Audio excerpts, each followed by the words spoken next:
Bom dia a todos, a graça e a paz do Senhor Jesus, amém?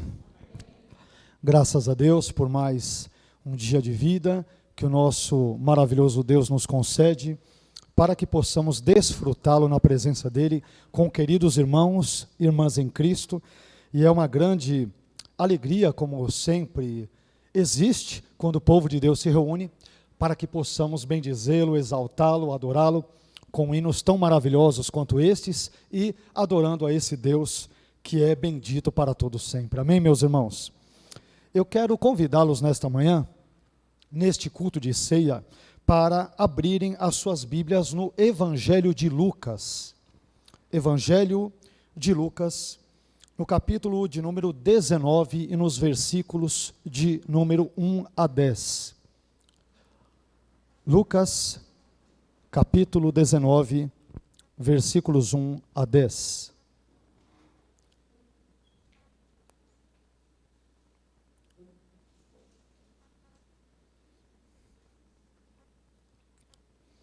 Eu quero meditar nesta manhã com os irmãos sobre o tema Um pequeno homem que se encontra com o grande Salvador. Amém? Um pequeno homem se encontra com o grande Salvador é o tema da nossa reflexão nesta manhã. Diz assim a palavra do nosso Deus no Evangelho de Lucas, no capítulo 19, versículos 1 a 10. E tendo Jesus entrado em Jericó, ia passando, e eis que havia ali um homem chamado Zaqueu, e era este um chefe dos coletores de impostos, e era rico. E procurava ver quem era Jesus, mas não podia por causa da multidão, pois era de pequena estatura. E correndo adiante, subiu a um sicômoro para vê-lo, porque havia de passar por ali. E quando Jesus chegou àquele lugar, olhando para cima, viu-o e disse-lhe: Zaqueu, desça depressa, porque hoje me convém ficar em tua casa. E apressando-se, desceu e recebeu-o com regozijo. E todos, vendo isso, murmuravam, dizendo que entrara para hospedar-se com um homem pecador. E levantando-se, Zaqueu disse ao Senhor: Senhor, eis que eu dou aos pobres metade dos meus bens, e se extorquir alguma coisa de alguém, devolverei 4 vezes mais. E disse-lhe Jesus: Hoje a salvação veio a esta casa, porque este também é filho de Abraão, porque o Filho do Homem veio buscar e salvar aquele que estava perdido. Amém, meus irmãos? Vamos agradecer por esta palavra maravilhosa e vamos pedir a esse Deus gracioso que venha falar ao nosso coração e que venha transformar a nossa vida nesta manhã, tanto quanto Ele o fez, transformando a vida deste homem, cuja história nós vamos buscar compartilhar com os irmãos nesse momento. Amém? Fecha os teus olhos, vamos buscar ao nosso Deus.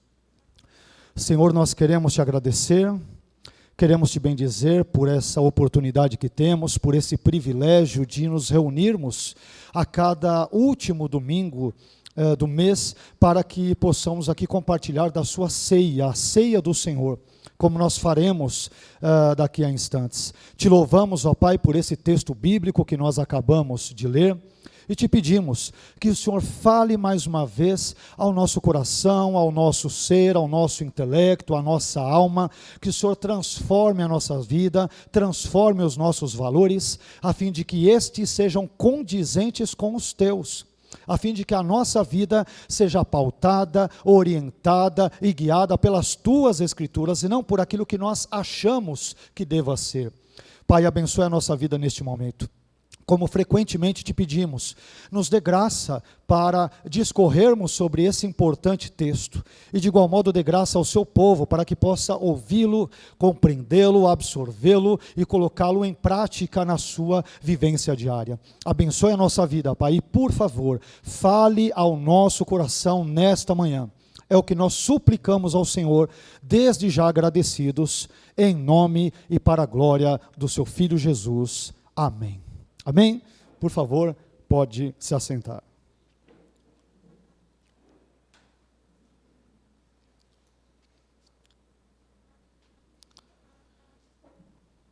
Como eu disse para os irmãos, o tema da nossa reflexão nesta manhã é um pequeno homem se encontra com o grande Salvador. Este é o tema da nossa meditação nesta manhã.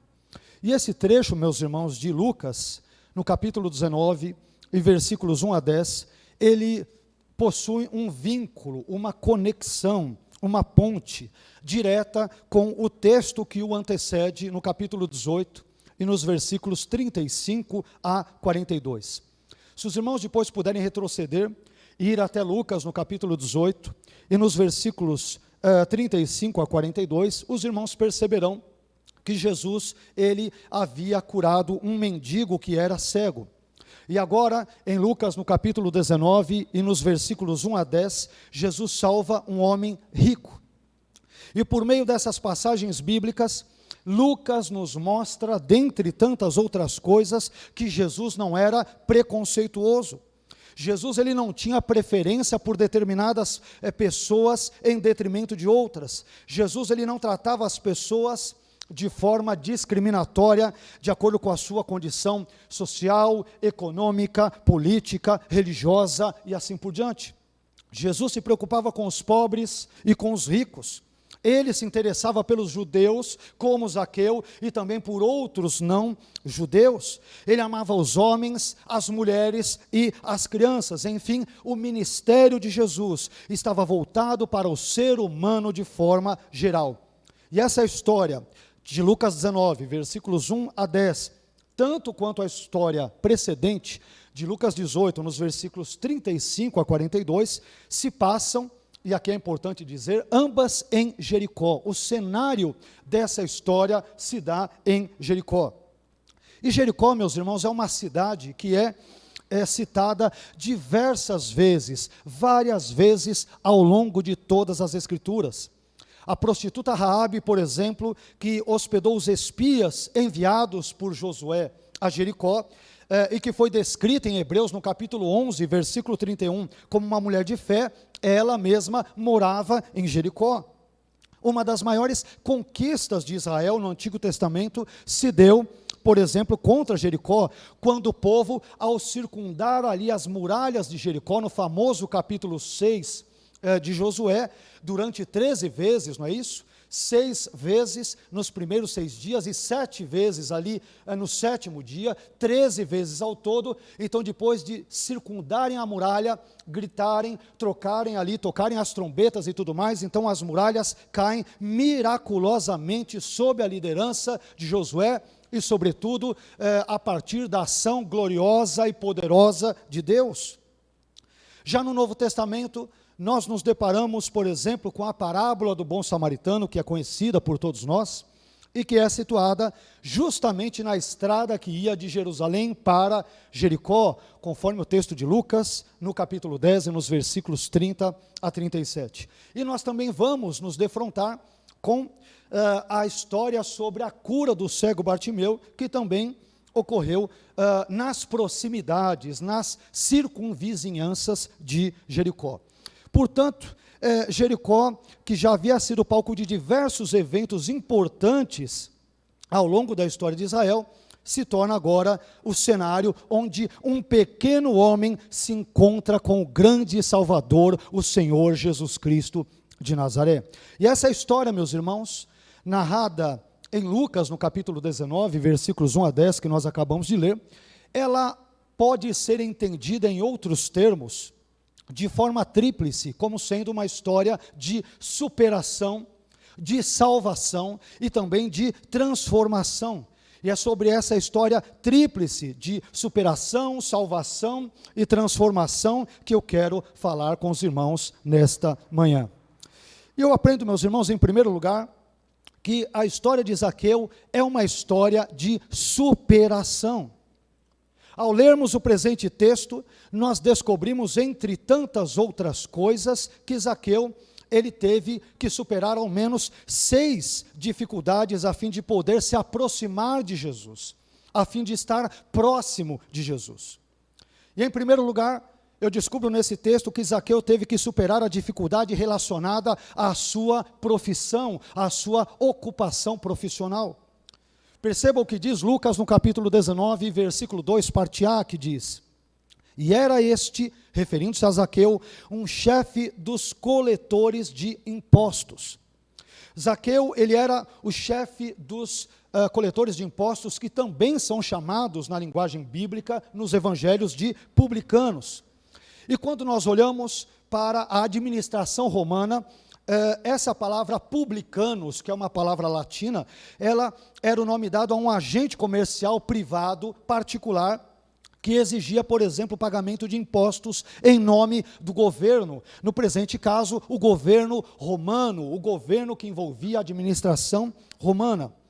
E aqui, meus irmãos, como o cobrador de impostos era um funcionário de um governo imperial estrangeiro, no caso Roma, e, portanto, ele exigia o pagamento de impostos por parte dos cidadãos que viviam sob o governo de Roma, no presente caso, os judeus.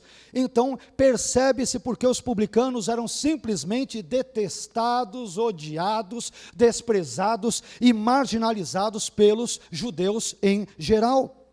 Aliás, muitos cobradores de impostos, eles eram judeus. E por isso eles eram considerados traidores, porque eram vistos como espécies de, digamos, vira-casacas, por estarem a serviço de Roma. Como que pode um judeu estar a serviço de César, estar prestando serviços a César e estar ali sob a tutela de César? E além disso, meus irmãos, muitos cobradores de impostos, como veremos, infelizmente, que é o caso de Zaqueu, muitos cobradores de impostos eram corruptos. Não todos, não podemos generalizar, mas muitos cobradores de impostos eram corruptos. E aí, quando nós olhamos para isso, quando nós percebemos estes elementos, isto significa que eles, vez por outra, eram ainda mais detestados pelos contribuintes, porque eles cobravam deles muito mais do que estes, por exemplo, deviam. E, meus irmãos, sendo assim, não é difícil imaginar porque os coletores de impostos, como nós mencionamos, eram absolutamente detestados por todos. E Zaqueu, assim como os coletores de impostos que ele supervisionava, porque ele era chefe dos publicanos, ele era chefe dos coletores de impostos, ele acabava sendo absolutamente detestado por todas as pessoas. Mas sabe o que eu descubro nesse texto? Eu descubro que Jesus amou a Zaqueu.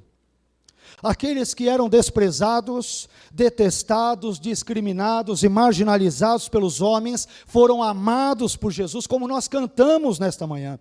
Foram perdoados por Jesus, foram abençoados por Jesus e foram também acolhidos por Jesus. E aqui eu quero dizer para os irmãos que a maior de todas as revoluções que já aconteceram no mundo não se deu com guerras, não se deu com espadas, com canhões, com artilharias, com artilharia pesada, com força bruta ou com o que quer que seja. A maior de todas as revoluções da história da humanidade se deu através do amor, e do amor concentrado na pessoa bendita de Jesus Cristo de Nazaré. Jesus amou as pessoas e demonstrou esse amor por elas, morrendo na cruz por seus pecados.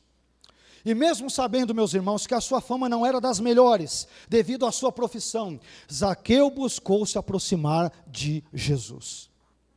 Mesmo sabendo da sua má fama, mesmo sabendo da sua reputação, ele buscou se aproximar de Jesus. Isso nos encaminha a um segundo ponto. Em segundo lugar, Zaqueu teve que superar também a dificuldade relacionada à sua condição econômica. Zaqueu teve que superar a dificuldade relacionada, associada à sua condição econômica. Lucas 19, no versículo 2, parte B, diz que Zaqueu era rico, e era rico. Nós devemos aqui esclarecer alguns pontos que eu julgo que sejam aqui importantes, pertinentes. Zaqueu era um homem rico, mas devemos esclarecer que não há nenhum problema em ser rico, assim como não há também nenhuma virtude em ser pobre. Há pessoas que pensam que porque o indivíduo é rico, isso em si é problemático, ou porque o sujeito ele é pobre, isso automaticamente é sinônimo de virtude, é uma característica virtuosa, mas a Bíblia não ensina isso. Aliás, vamos ver alguns poucos exemplos. Gênesis, por exemplo, diz que Abrão era muito rico em gado, em prata e em ouro. Um pouco mais adiante, o livro de 1 Reis declara que Deus dera a Salomão riquezas e glória. E um pouco ainda mais adiante, o livro de Jó nos afirmará que Jó era maior em posses do que todos os homens do Oriente. Mas talvez você se pergunte, pastor, mas se a riqueza em si não é o problema, então qual é o problema? Afinal de contas, qual é o problema se a riqueza em si não é o problema? O problema, meus irmãos, não é possuir as riquezas, mas é ser possuído por elas. O problema não é ter dinheiro na carteira, mas é ter o dinheiro guardado no coração. O problema não é ter controle sobre o dinheiro, mas é ser controlado e ser escravizado pelo dinheiro. Aliás, 1 Timóteo, no capítulo 6, e nos versículos 10 e 11, um texto muito conhecido de Paulo acerca da temática que envolve o dinheiro. Nesse texto, Paulo nos apresenta um importante alerta, uma importante advertência sobre a maneira como nós lidamos com o dinheiro. Paulo escreveu o seguinte, 1 Timóteo capítulo 6, versículos 10 e 11, porque o amor do dinheiro é a raiz de todos os males, e alguns nessa cobiça se desviaram da fé. Olha só, o amor ao dinheiro, a ganância pode fazer pessoas se desviarem da fé. E o texto continua, e a si mesmos se atormentaram com muitas dores. Agora observe o que diz o versículo 11, tu porém, ó homem de Deus, e o mesmo se aplica evidentemente também à mulher de Deus, tu porém, ó homem de Deus, foge destas coisas. Antes, segue a justiça, a piedade, a fé, o amor e a constância e também a mansidão. Meus irmãos, eu aprendi ao longo da minha vida, ainda que não necessariamente por experiência própria, que existem 3 Gs que podem destruir a vida e o ministério de qualquer homem, de qualquer pessoa. Existem 3 Gs. E os 3 Gs são garotas, glória e grana. São 3 coisas que destroem a vida de qualquer pessoa. Aí, na parte de garotas, pode transformar para garotos, você que é mulher, né? Mas são 3 Gs que destroem a vida de qualquer pessoa. Garotas, glória e grana. O primeiro G que pode destruir a vida e o ministério de um homem chama-se garotas. Meus queridos, o homem que é mulherengo, que não se contenta com a esposa que tem, e que vive flertando com outras mulheres, além de estar arruinando o seu caráter, ele também está destruindo o seu casamento e a sua família.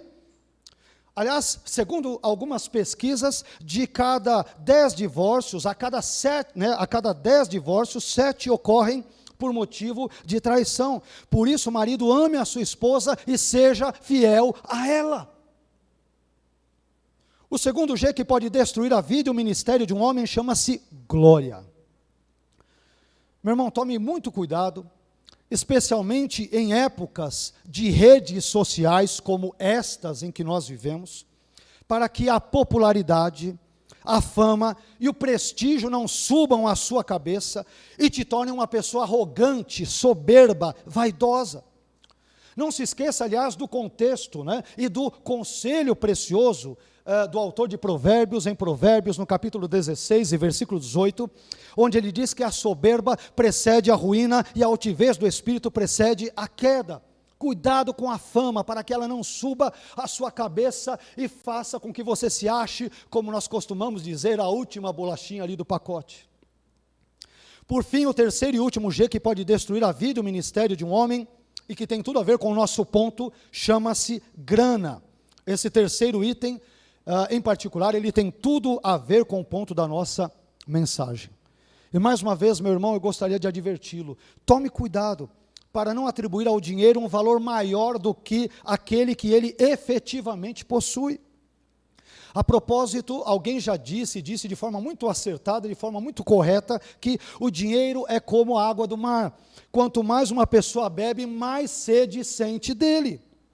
Escutemos mais uma vez o que nos disse o apóstolo Paulo no famoso texto, na famosa passagem, que muitas vezes é muito mal compreendida, de Filipenses, no capítulo 4, versículos 11 a 13, quando ele diz o seguinte: não digo isto como que por necessidade, porque já aprendi a contentar-me com o que tenho. Sei estar abatido e sei também ter abundância. Em toda maneira e em todas as coisas estou instruído, tanto a ter fartura como a ter fome, tanto a ter abundância como a padecer necessidade. Ele conclui o seu raciocínio dizendo: posso todas as coisas naquele que me fortalece. Meus irmãos, apesar de ser rico, Zaqueu não permitiu que as suas riquezas dificultassem o seu caminho em direção a Jesus. Não era o dinheiro que falava mais alto no coração de Zaqueu, mas sim a sua sede de Jesus e a sua fome de salvação. Não há nenhum problema em poupar, em ter dinheiro, em fazer uma reserva financeira, em aplicar ali em poupança, em CDB, em CDI, em tesouro direto, o que quer que seja, desde que estas coisas não possuam seu coração e não se transformem em mamon, num ídolo em torno do qual você gire toda a sua vida. Não se esqueça que existem esses 3 Gs que destroem a vida de um homem: garotas, glória e grana. Os 3 são absolutamente prejudiciais, dentre tantas outras possíveis ameaças que podem destruir a vida e o ministério de um homem de Deus, e também, por que não dizer, de uma mulher de Deus. Mas isso nos encaminha, nos conduz a um terceiro importante ponto, uma terceira dificuldade que eu aprendo que Zaqueu teve que superar. Em terceiro lugar, eu descubro que Zaqueu teve que superar a dificuldade relacionada à falta de empatia alheia. Uma terceira dificuldade que ele teve que superar. Ele teve que vencer, teve que superar a dificuldade relacionada à falta de empatia alheia. Observe o que diz Lucas 19, versículo 3, parte A. E procurava ver quem era Jesus, mas não podia. E por que ele não podia em primeiro lugar? Por causa da multidão. Zaqueu queria se aproximar de Jesus, mas infelizmente isso não era possível devido à falta de empatia da multidão que bloqueava o seu acesso até Jesus. E nós podemos aqui, meus irmãos, resumir o significado de empatia dizendo que empatia significa colocar-se no lugar do outro. Enxergar a vida pelos olhos do outro, colocar-se na vida do outro, na sua dor, nas suas alegrias, nas suas adversidades, nos seus males, nos seus problemas, nas suas angústias, nas suas aflições. Mas o problema, porém, é que nós vivemos em uma sociedade cujas pessoas, infelizmente, são muito pouco empáticas. Aliás, muitas vezes são bem antipáticas. Mas isso, evidentemente, está errado, porque ser empático é simplesmente uma das principais características e virtudes cristãs. Ser empático é um traço que demonstra que o indivíduo, por exemplo, é cristão. Quer ver só?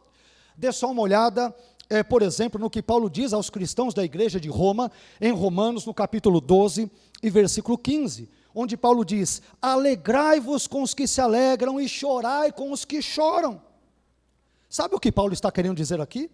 Ele está dizendo o seguinte: cristãos de Roma, sejam empáticos, se coloquem no lugar das pessoas felizes e se alegrem com elas, se coloquem no lugar das pessoas tristes e chorem com elas, mas busquem sentir a dor do outro e se colocar um pouco no lugar do outro. Mas eu aprendo, meus irmãos, nesse texto, que a falta de empatia por parte da multidão com relação a Zaqueu, não impediu Zaqueu de se aproximar de Jesus. Não permitiu que ele viesse buscar a Jesus. E, meus irmãos, não permitam que a falta de empatia das pessoas para com a sua dor, para com a sua fé, para com os seus valores, te desanime, te entristeça e te desencorajem a se aproximar de Jesus. Busque se aproximar de Jesus, independentemente da indiferença da multidão para com a sua vida. Esta é uma das grandes tarefas, um dos grandes desafios que nós temos que vencer na vida cristã. Nem sempre as pessoas facilitarão a sua vida para que você se aproxime de Jesus. Muito pelo contrário, vez por outra, as pessoas criarão obstáculos, barreiras, quer psicológicas, quer familiares, quer emocionais, quer financeiras, quer tantas e tantas outras, para que você não se aproxime de Jesus, mas aprendamos com Zaqueu nesta manhã a vencermos tais barreiras pela graça de Deus e a nos aproximarmos de Jesus, porque afinal de contas se aproximar de Jesus é aquilo que há de mais importante na vida de um ser humano. Isso envolve o quarto ponto. Eu também aprendo em quarto lugar que Zaqueu, ele teve que superar a dificuldade relacionada à sua condição física. Zaqueu teve que superar a dificuldade associada à sua condição física. Lucas, no capítulo 19, versículo 3, parte B, diz que Zaqueu era de pequena estatura. Era de pequena estatura. Além de não poder contar com a empatia da multidão, Zaqueu também possuía uma característica física que o impedia de se aproximar de Jesus. Ele era um homem de baixa estatura. Aliás, aqui nós temos um detalhe muito interessante quando nós estudamos esse versículo. Porque há estudiosos que pensam que Zaqueu, por exemplo, tivesse provavelmente menos de 1,60 m de altura, de acordo com algumas estimativas, correspondentemente à maneira do padrão médio de altura do homem do Mediterrâneo no contexto antigo. Mas a verdade é que nós não temos como precisar com exatidão quanto ele media. Mas, além disso, meus irmãos, esse trecho de Lucas 19, versículo 3, parte B, ele também é muito interessante, porque a palavra grega traduzida aqui como estatura, o termo grego reliquia, ele também pode significar idade. Ele também pode significar expectativa de anos, né, de vida, maturidade. Ele pode não fazer uma referência à estatura de Zaqueu, mas ele talvez aponte também para a sua idade. E aí, devido a isso, muitos estudiosos, ou pelo menos alguns deles, acabaram interpretando esse texto ou esse termo desta segunda forma. Então, se nós interpretarmos esse texto desta segunda forma, como alguns estudiosos sugerem, isto significa que Zaqueu, em vez de ser baixo, ele era, na verdade, uma pessoa jovem. E nesse caso, meus irmãos, o fato de ele ser jovem fez com que a multidão desprezasse a sua juventude, porque ele deveria ser um chefe dos coletores de impostos ainda muito jovem, e isso fez com que a multidão talvez o desprezasse ou o tentasse afastá-lo de Jesus e, portanto, não deixasse com que ele se aproximasse dele. Mas, seja lá qual for a condição de Zaqueu que o impedisse de fato de se aproximar de Jesus, quer fosse a sua baixa estatura, quer fosse a sua juventude, o fato é que essa característica pessoal não o impossibilitou de querer chegar até Jesus. E essa verdade, ela ficará ainda mais clara quando nós meditarmos no próximo ponto, que é um ponto também muito interessante. O quinto ponto é o seguinte: Zaqueu, ele teve que superar também a dificuldade relacionada à sua vaidade pessoal. Ele teve que superar a dificuldade associada à sua vaidade pessoal. O versículo 4 é muito interessante. Vejam o que ele diz, Lucas 19, 4. E correndo adiante, subiu a um sicômoro para vê-lo. Zaqueu, ele sobe a um sicômoro, a uma árvore, para ver Jesus, porque Jesus havia de passar por ali. Lucas 19, 4. Você já parou para pensar nesta cena? Pare um pouco e tente imaginá-la. Zaqueu, que era um chefe de coletores de impostos, que era um homem rico e que desfrutava de um certo status na sociedade da época, no seu afã de se aproximar de Jesus, ele, de repente, sai correndo e sobe em uma árvore, como se fosse uma criança. Você já parou para pensar numa cena, que cena tão insólita quanto esta? E essas duas atitudes de Zaqueu, de correr e de subir em uma árvore, eram completamente inadequadas para alguém que ocupava a função, o cargo, a profissão dele.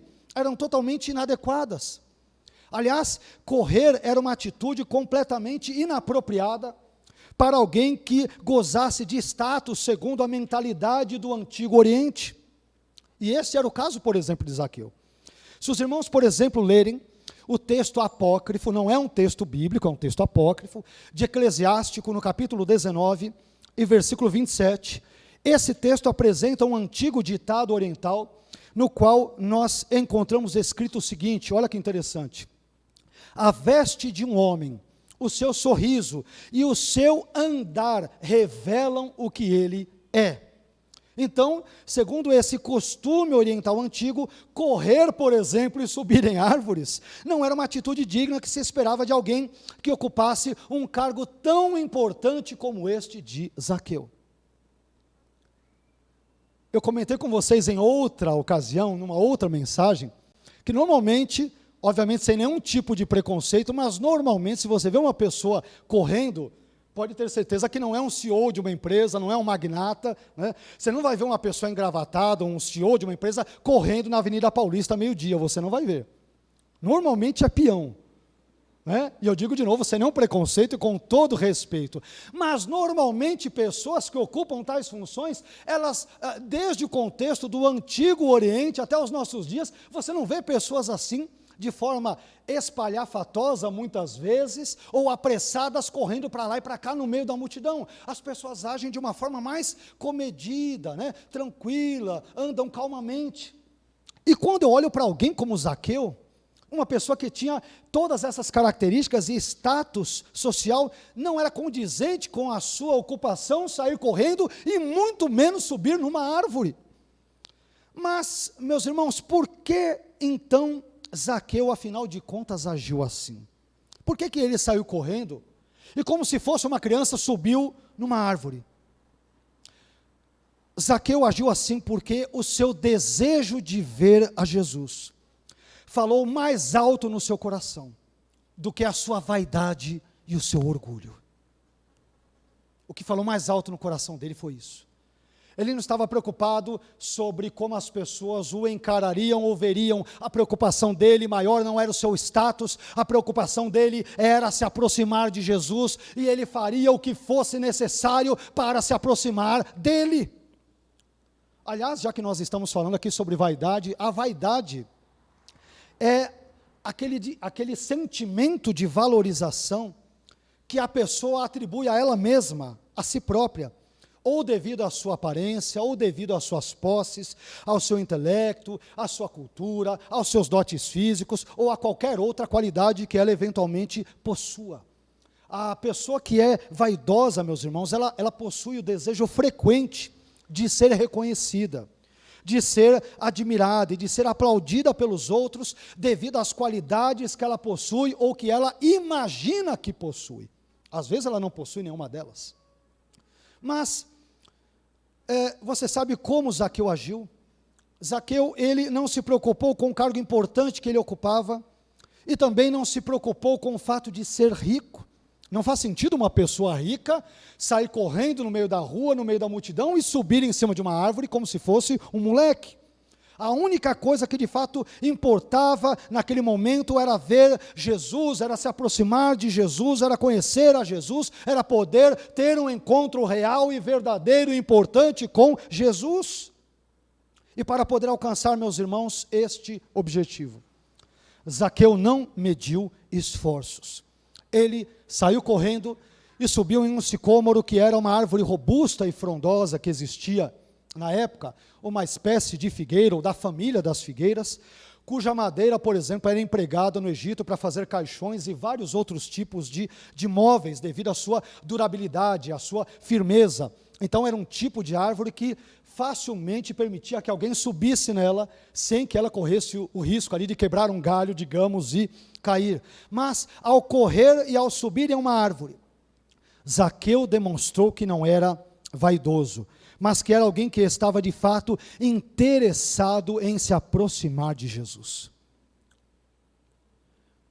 Eu creio que esse ponto seja muito importante, porque, vez por outra, muitas vezes a nossa vaidade nos impede de nos envolvermos mais com as coisas de Deus.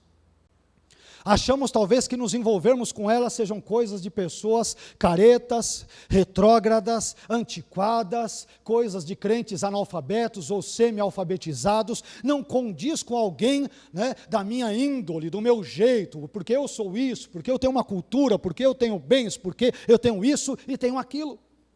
Mas eu aprendo com Zaqueu que se quisermos seguir a Jesus, devemos engolir a nossa vaidade e seguirmos ao Mestre, independentemente dos obstáculos que se colocarem à nossa frente.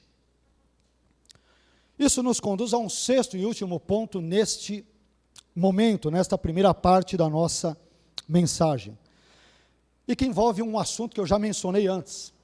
Em sexto lugar, meus irmãos, Zaqueu teve que superar a dificuldade relacionada à sua reputação. Reputação.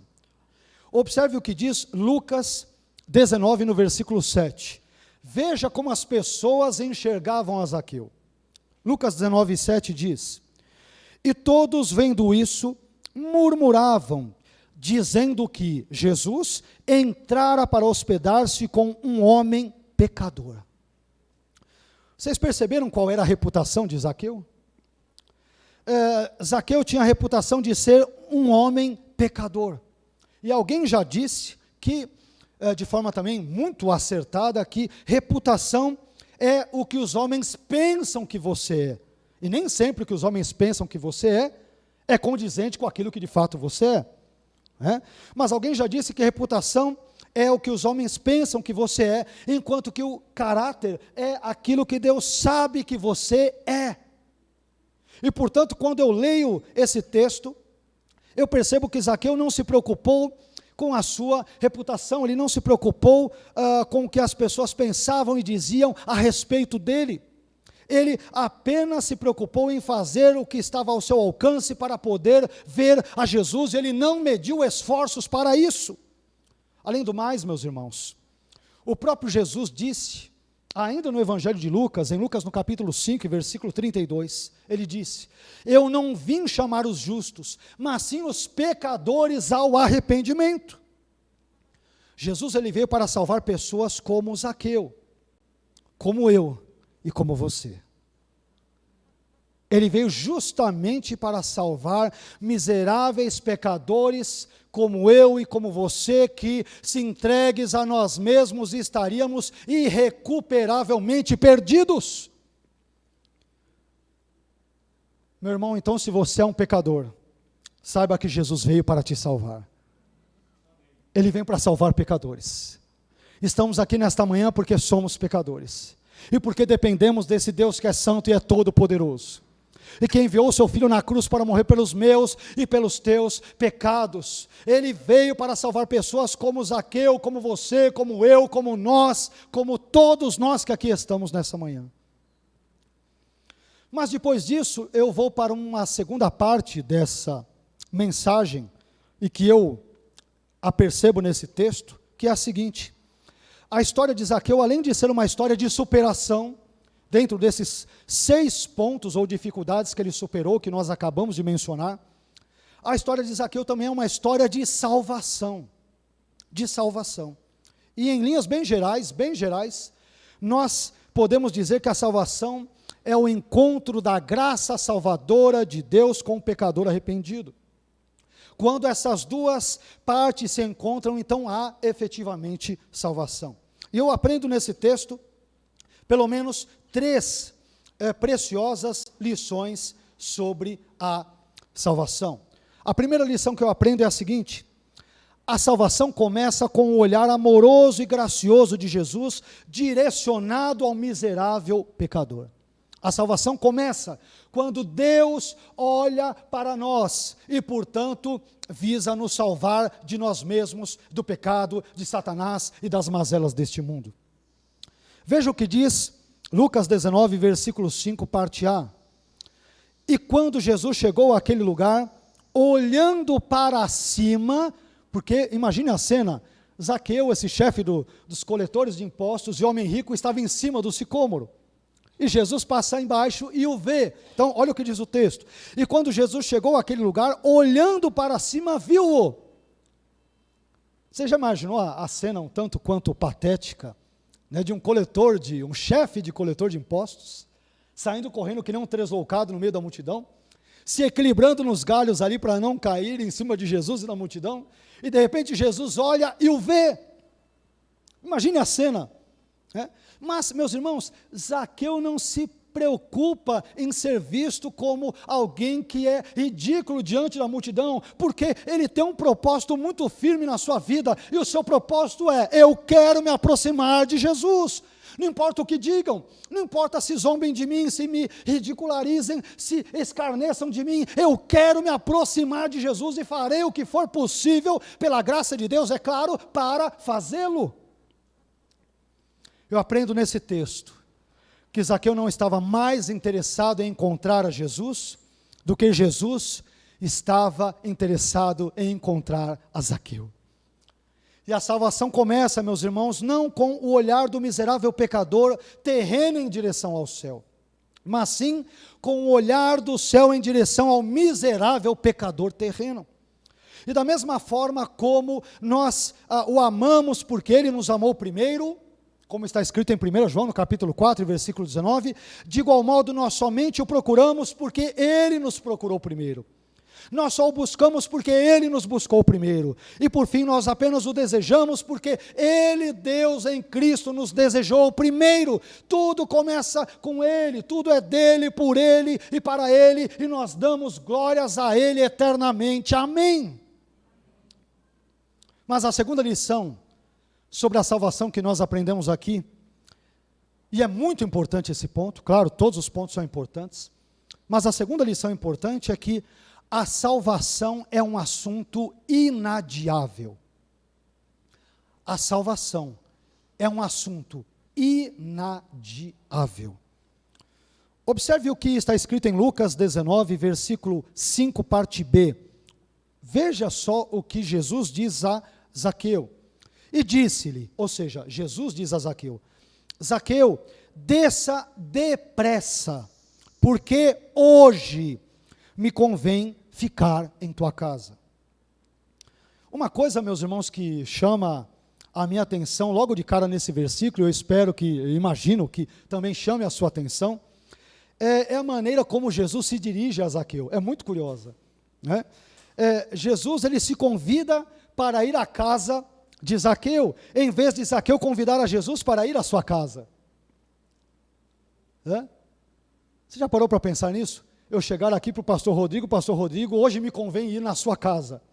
Ele fala, mas como? Eu nem te convidei. Não, mas eu estou me convidando.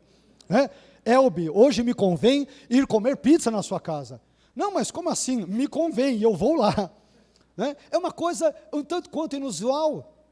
Mesmo porque, quando nós olhamos para os elementos que envolvem hospitalidade no contexto do Antigo Oriente Próximo, era o indivíduo que era o dono ali do imóvel, ele é que deveria se oferecer para hospedar a pessoa de fora, e não a pessoa de fora que deveria se auto-oferecer para dizer, olha, eu irei na sua casa hoje. Mas, meus irmãos, por que Jesus faz isso? Porque Jesus sabe que a salvação de Zaqueu é algo urgente, e por isso ele quer encontrá-lo o mais rápido possível. A salvação é algo urgente, que não pode esperar para amanhã, não podemos deixar para a semana que vem, para o mês que vem, para o ano que vem. A salvação é uma coisa que é para ontem, é para hoje, é para já. Eu aprendo com este versículo, como nós mencionamos que a salvação é uma questão inadiável, improrrogável e improtelável. Se existe um assunto urgente que nós não podemos adiar de modo algum, esse assunto diz respeito à nossa salvação. Aliás, meus irmãos, existem várias coisas que podem ser adiadas na vida. Algumas delas, aliás, devemos adiar. Existem várias coisas que podem ser adiadas na vida. Por exemplo, um passeio, uma viagem, a compra de um carro, a participação em uma festa, a troca de roupa, de uma roupa e assim por diante. Mas com a nossa salvação a história é bem diferente. Nós não podemos e não devemos adiá-la. Como Paulo muito bem escreveu em 2 Coríntios, no capítulo 6, e versículo 2, parte B, eis aqui agora o tempo aceitável, eis aqui agora o dia da salvação. Hoje é o dia da nossa salvação. E não amanhã, porque amanhã pode ser tarde, tarde demais. Mas infelizmente existem algumas pessoas que sofrem daquilo que eu chamo de síndrome do faraó. Já ouviram falar dessa síndrome? A síndrome do faraó? Eu não sei se você já leu Êxodo, no capítulo 8, e versículos 9 e 10, parte A. Mas, antes de dizer o que está escrito nesse texto, eu creio que eu devo primeiro contextualizar o que eu vou dizer. O capítulo 8 do livro de Êxodo, ele descreve o envio da segunda das 10 pragas, que foi a praga das rãs. Então Arão, que era irmão de Moisés, ele estende as suas mãos sobre as águas do Egito, e as rãs então acabam saindo das águas e invadindo todo o país, todo o Egito. E diante de um cenário caótico como este, pense um pouco comigo. Rãs sobre a mesa, sobre a cama, sobre o chão, sobre portas, sobre a rua. Algumas pessoas que já têm uma certa ojeriza, a anfíbios e a outros, devem imaginar a situação caótica. É uma sapaiada para tudo que é lado. Diante de um contexto como este, como que você reagiria? Você queria se ver, eu imagino que uma pessoa em sã consciência gostaria de se livrar dessas rãs o mais rápido possível, ou não? O que eu estou dizendo é razoável, não é? Pois bem, veja como age a síndrome do faraó. Olha só, diante desse cenário caótico, Moisés se dirige ao faraó e lhe faz a seguinte pergunta, cuja resposta deveria ser óbvia, mas não é.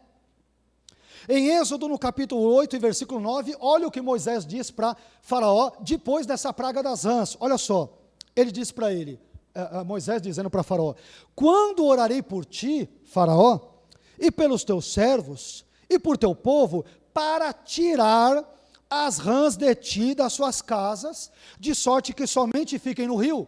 Quando você quer que eu resolva esse problema? Qual foi a resposta de faraó? Êxodo capítulo 8, versículo 10, diz que ele responde: amanhã.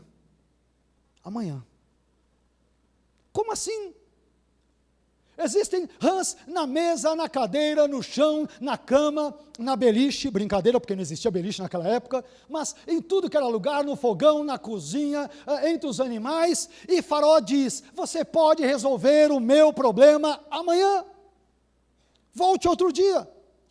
Mas espera aí, a situação está nojenta, o cheiro, o mau cheiro deve ser terrível, é uma situação angustiante, volte amanhã.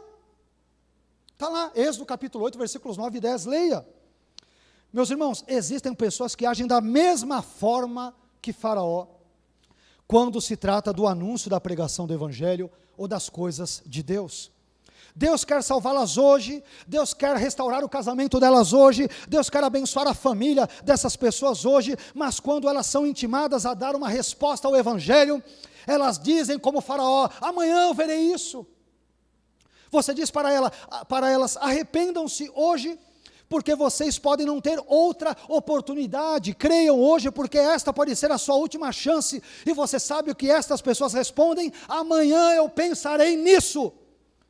Mas eu quero te dar um importantíssimo conselho: não espere para se arrepender dos seus pecados somente à meia-noite, porque pode ser que o seu coração pare de bater exatamente às 23h59. A salvação é um assunto inadiável e urgente. E você que espera em se arrepender dos seus pecados apenas amanhã, saiba que amanhã pode ser tarde demais. Não adie coisas que são inadiáveis. Deus quer transformar o seu casamento hoje, amanhã pode ser tarde demais. Deus quer mudar a sua vida hoje, amanhã pode ser tarde demais. Não saia, por favor, deste lugar nesta manhã, protelando, procrastinando a sua decisão de crer em Jesus Cristo e de ter um casamento transformado e uma vida abençoada, porque amanhã pode ser tarde demais. Hoje é o dia da sua salvação, hoje é o dia em que Deus quer restaurar a sua vida e salvá-la em nome de Jesus. É hoje este dia e não amanhã. Isso nos leva à terceira lição. A salvação também, meus irmãos, envolve a recepção de Jesus por parte do pecador. Não há salvação se você não receber a Jesus pela graça na sua vida. Não há. Salvação não é uma coisa que Deus força a goela abaixo. Você vai ser salvo, independentemente de querer ou aceitar o Evangelho ou crer em Cristo. Não, a salvação envolve pela graça, com auxílio da graça, a recepção do Evangelho por meio da fé. Pela graça sois salvos mediante a fé. Veja o que diz Lucas 19, versículo 6. Olha a atitude de Zaqueu diante da fala de Jesus. E apressando-se, Zaqueu, apressando-se, desceu e recebeu a Jesus com regozijo. Olha que coisa maravilhosa. Meus irmãos, João nos diz, o Evangelho de João nos diz, em João no capítulo 1, versículos 11 e 12, que Jesus veio para o que era seu, mas os seus, isto é, os judeus, não o receberam. E o versículo 12 complementa: mas a todos quantos o receberam, você tem que receber a Jesus, deu-lhes o poder de serem feitos filhos de Deus. A quem? Àqueles que creem no seu nome. Olha que coisa interessante, a palavra traduzida em Lucas 19,6 como receber, uma palavrinha grega, que é a palavra hipoderromai, é uma palavra que significa não apenas receber, mas dar as boas-vindas, ser um anfitrião, tratar com respeito, dizer seja bem-vindo. Para ser salvo, meu irmão, você precisa receber a Jesus pela graça, como eu disse, por meio da fé. Você precisa dar as boas-vindas a Jesus para que Ele entre na sua vida. Você deve receber a Jesus como seu Senhor e Salvador, e a partir disso, pela graça de Deus, é claro, você será salvo. Além disso tudo, e estou quase caminhando para o final, em terceiro e último lugar, o texto bíblico que nós lemos nos apresenta pelo menos 3 importantes sinais indicativos de que Zaqueu foi efetivamente transformado. Esse texto nos apresenta pelo menos 3 sinais claros de que Zaqueu foi transformado. E eu gostaria de chamar a sua atenção para esses 3 sinais, para que você veja se eles estão de alguma forma presentes na sua vida. Em primeiro lugar, o primeiro sinal indicativo de que Zaqueu foi efetivamente transformado é este: Zaqueu demonstrou estar disposto a ajudar os mais necessitados. Zaqueu demonstrou estar disposto a ajudar os menos necessitados, os menos favorecidos. Veja o que diz Lucas 19, versículo 8, parte A. E levantando-se Zaqueu, disse ao Senhor: Senhor, eis que eu dou aos pobres metade dos meus bens. Eu dou metade. Quer ver se uma pessoa foi transformada por Deus? Veja a maneira como ela trata os menos favorecidos. Há pessoas que esnobam aqueles que não têm posses, mas há pessoas que, como Zaqueu, desejam ajudar tais pessoas.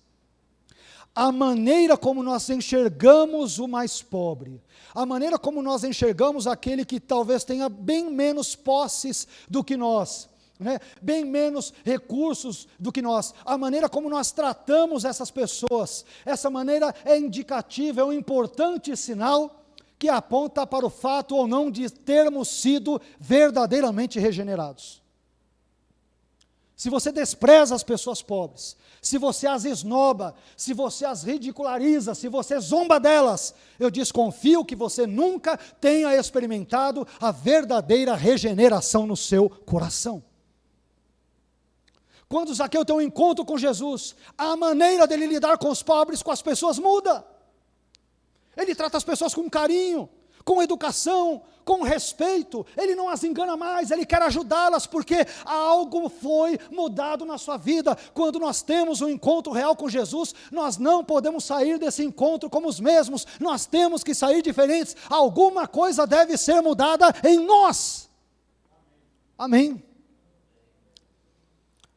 Preste atenção nesse segundo sinal que é maravilhoso, todos eles são. Caso contrário, não estariam aqui nas Escrituras, não é isso? Mas o segundo sinal indicativo de que Zaqueu foi mesmo transformado, e esse é um dos maiores sinais para saber se um sujeito é crente mesmo ou não. Preste muita atenção. É um dos maiores sinais, uma das maiores evidências, uma das maiores marcas que mostram esse sujeito foi transformado por Jesus. Segundo sinal, Zaqueu demonstrou estar disposto a reparar os males por ele provocados. Ele estava disposto a consertar os erros que ele havia cometido. Veja só o que diz Lucas capítulo 19, versículo 8, parte B. Olha só, ele está falando com Jesus. Jesus, e se eu extorqui alguma coisa de alguém, se eu surrupiei alguma coisa que não me pertencia, tal, devolverei 4 vezes mais. Eu vou consertar o meu erro. Eu não vou mais agir como eu agia antes. Eu vou mudar de vida. Isso é característico de uma pessoa que é regenerada. Esse versículo, meus irmãos, parece indicar que Zaqueu, ele teve, ao que tudo indica, um passado muito sombrio, repleto de falcatruas, de trapaças, de fraudes, de irregularidades e de roubos. Mas ao mesmo tempo esse versículo nos mostra que tais práticas pecaminosas atormentavam a consciência de Zaqueu. Fato este que fez com que ele desejasse urgentemente abandonar os seus pecados. A intenção, meus irmãos, de Zaqueu, a intenção dele de reparar os pecados cometidos, indicava que ele estava de fato arrependido. A propósito, preste bem atenção na definição que eu vou te dar de arrependimento, porque ela é muito importante. De forma bem geral, nós podemos definir arrependimento como o abandono de certa prática pecaminosa, em razão do reconhecimento de que esta prática desagradou a Deus. Isso é arrependimento. Tá? O arrependimento consiste nisso. Eu abandono uma prática ou práticas que sei que são pecaminosas, porque eu tenho consciência de que esta prática ou práticas pecaminosas desagradam a Deus e são contrárias à palavra dele. Eu mudo, portanto, de conduta. Isso é arrependimento. O que passar disso é blá, blá, blá. Eu frequento o culto todos os domingos, eu não perco uma ceia, eu não perco nenhum estudo bíblico na quarta, nenhum culto de oração, eu dou minha oferta, eu dou meu dízimo, mas continua batendo na mulher, mas continua passando cheque sem fundo, mas continua difamando toda a vizinhança, mas continua com uma língua que não cabe dentro da boca dele. Meu irmão, isso não é arrependimento, arrependimento é mudança de vida. Arrependimento é mudança de vida. Ora, mas como nós podemos saber que Zaqueu se arrependeu de fato? Eu gostaria que você prestasse muita atenção na atitude que ele toma. Esse homem foi cabra macho. Esse homem foi regenerado. Ele foi transformado, porque a atitude dele é de um brio inigualável. Observe só uma coisa aqui interessante. Zaqueu diz que se ele extorquiu alguém, ele está disposto a devolver quanto? 4 vezes mais o valor que fora eventualmente extorquido. Preste bem atenção nisso. A lei judaica, meus irmãos, ela só previa a restituição do quádruplo em um único caso. Quando, por exemplo, o ladrão, ele tivesse roubado uma ovelha. Nesse caso, como multa, o ladrão que fosse apanhado no seu roubo, ele teria que pagar 4 ovelhas, conforme Êxodo capítulo 22, versículo 1. É o único caso onde se restitui o quádruplo. Em outros casos, tinha que dar o dobro, em um outro caso excepcional, o quíntuplo.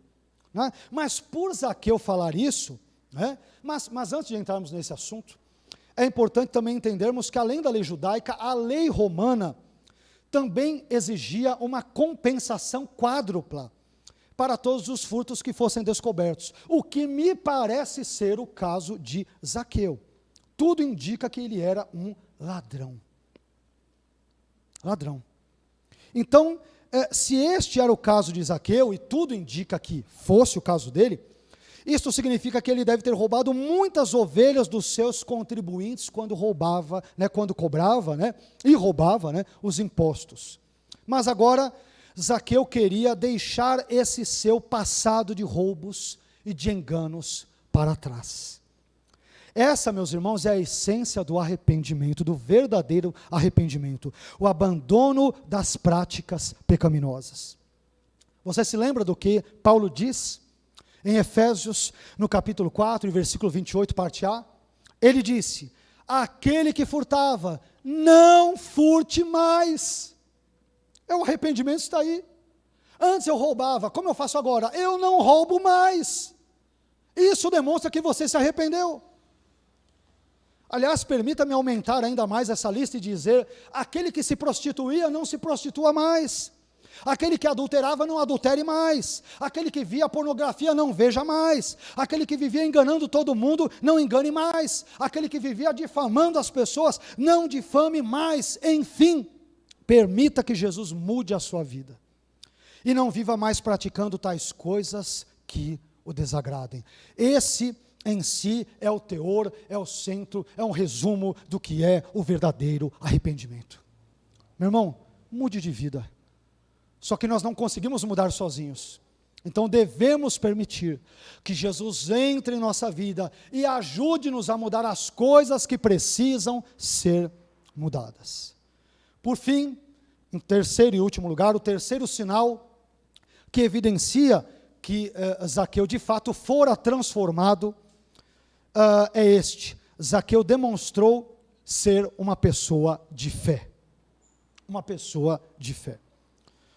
Onde você encontra isso, pastor? Em Lucas, no capítulo 19, versículo 9, que diz: e disse-lhe Jesus dizendo a Zaqueu: hoje a salvação veio a esta casa, porque este também é filho de Abraão. Aqui a expressão filho de Abraão não se refere à linhagem étnica de Zaqueu, mas se refere ao fato de que Zaqueu, ao agir da forma como ele estava agindo, isto é, ajudando os necessitados e reparando os males, melhor dizendo, praticados, ao agir assim, ele estava exibindo uma conduta condizente com a de alguém que abraçara a fé de Abraão, a mesma fé de Abraão. É impossível ser regenerado se você não depositar uma fé viva em Jesus Cristo de Nazaré. Amém? Eu quero concluir essa mensagem dizendo que essa história narrada em Lucas, no capítulo 19, versículos 1 a 10, nos apresentou nesta manhã um enredo de superação, de salvação e de transformação. Eu aprendo com Zaqueu que quando uma pessoa quer se aproximar de Jesus, obviamente pela graça de Deus, ela arruma um jeito e vai atrás. Ela não vive dando desculpas. Ah, mas hoje eu não posso ler a Bíblia, mas hoje eu não posso orar, mas hoje eu não posso me arrepender, mas hoje eu não posso evangelizar, mas hoje eu não posso me santificar, mas hoje eu não posso orar a Deus. Ela arruma um jeito quando quer e deixa as desculpas esfarrapadas de lado, porque é isso que são desculpas mesquinhas, esfarrapadas, egoístas, que visam apenas o bem dessas próprias pessoas e não os valores do reino de Deus. Que Deus nos ajude a termos, nesta manhã e a partir dela, uma perspectiva semelhante à de Zaqueu. Problemas, meus irmãos, e dificuldades, certamente mais cedo ou mais tarde nós enfrentaremos na vida, a fim de seguirmos a Jesus. Vez por outra, sempre obstáculos se colocarão entre nós e Jesus, para que nós não o busquemos. Às vezes os nossos desejos individualistas e egoístas falarão mais alto, a nossa vaidade às vezes falará mais alto, e infelizmente nos atrapalhará de buscarmos seriamente a Jesus. Mas eu aprendo com Zaqueu, que nós devemos, com o auxílio da graça de Deus, driblar todos esses obstáculos, e com o auxílio da graça divina, buscarmos a Jesus e nos aproximarmos dele. Ele que é o autor e consumador da nossa fé. Amém? Fique em pé, por favor, vamos orar.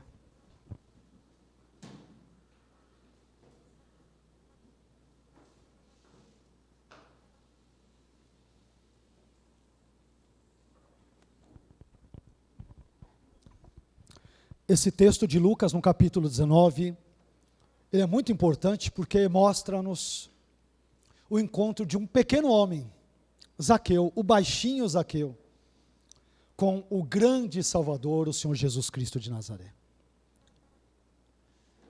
Talvez muitos não se importem com a nossa vida apequenada, mas há um Deus que se importa. Há um Deus que se importa com a minha e com a sua vida. Um Deus que quer nos transformar.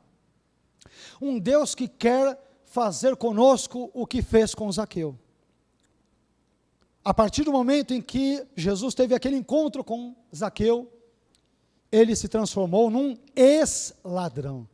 Agora ele não roubava mais. Que Deus nos transforme nesta manhã a sermos ex-ladrões, ex-fofoqueiros, ex-difamadores,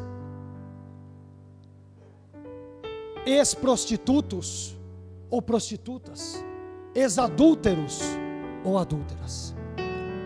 Quando Jesus entra na nossa vida, nós nos transformamos em isso e aquilo. Não se esqueça da ordem de Paulo.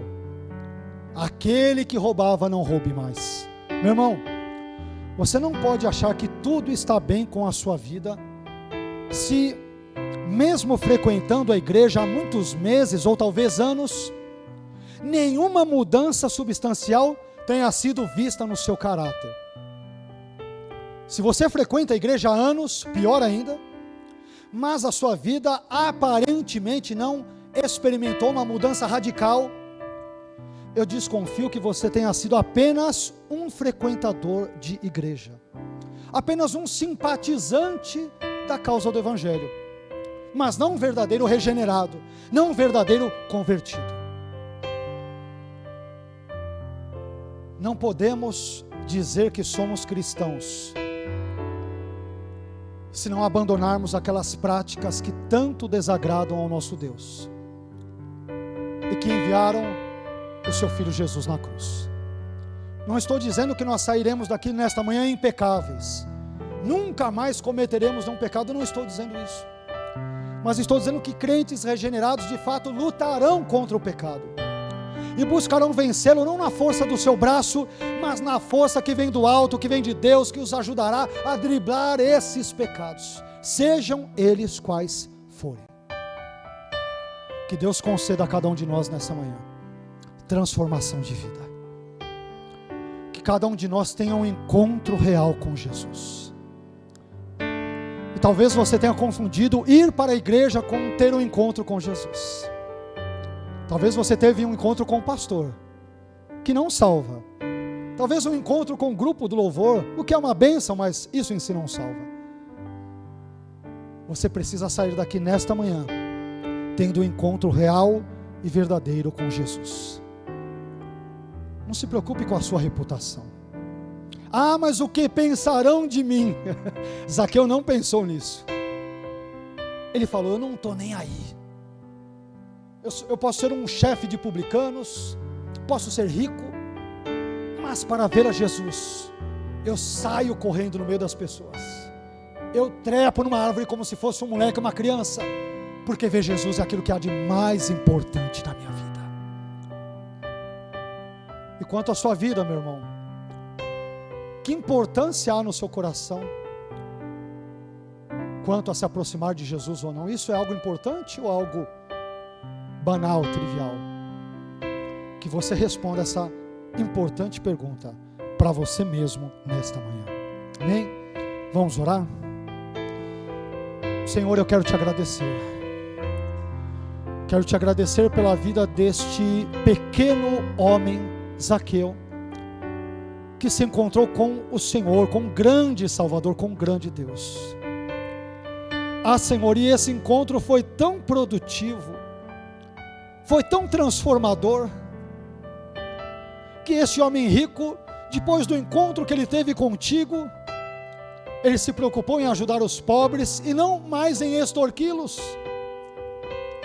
Ele se preocupou em pagar 4 vezes mais como multa, porque ele admitiu que era um ladrão, mas ele disse a ti, Jesus: eu não quero mais ser ladrão, eu quero mudar de vida, e eu farei o que for possível para mudar de vida. Pai, olha para a nossa vida nesta manhã. Eu sei que aqui estamos reunidos, um pecador orando juntamente com outros pecadores. Eu só posso te pedir, Jesus, tenha um encontro conosco, esteja conosco, assim como foi conveniente, foi necessário ao Senhor ficar na casa de Zaqueu, fica também conosco, transforma a nossa vida, ajude-nos, como ajudastes a Zaqueu a sermos isto e aquilo, ajude-nos a não sermos mais os mesmos, a irmos à igreja aos domingos, ou às quartas, ou a assistirmos um ou outro culto pelo YouTube, pela internet, mas a nossa vida espiritual, moral, ética continua exatamente a mesma, não houve mudança. Isso não é arrependimento, Senhor. Ajude-nos a nos arrependermos dos nossos pecados. Como o Senhor diz na sua palavra, aquele que encobre as suas transgressões nunca prosperará, mas aquele que as confessa e deixa, abandona, esse alcançará misericórdia. Ah, Senhor, há pessoas que pensam que serão salvas sem um verdadeiro arrependimento, acham que serão salvas sem se santificarem e continuando a viver a mesmíssima vida que viviam antes, quando estavam no mundo, o que é um gravíssimo engano. Sem arrependimento, nenhum de nós estará na sua presença naquele dia. Ajude-nos a entendermos que o Evangelho significa mudança de vida, mudança de caráter, mudança de conduta, mudança de comportamento, mudança de mente, mas o Evangelho não significa mesmice, significa mudança. Ajude-nos a sairmos daqui nesta manhã, com esse conceito muito claro, muito cristalino em nossa mente. Por favor, Senhor, é o que nós te pedimos, agradecidos, em nome do teu Filho Jesus. Amém.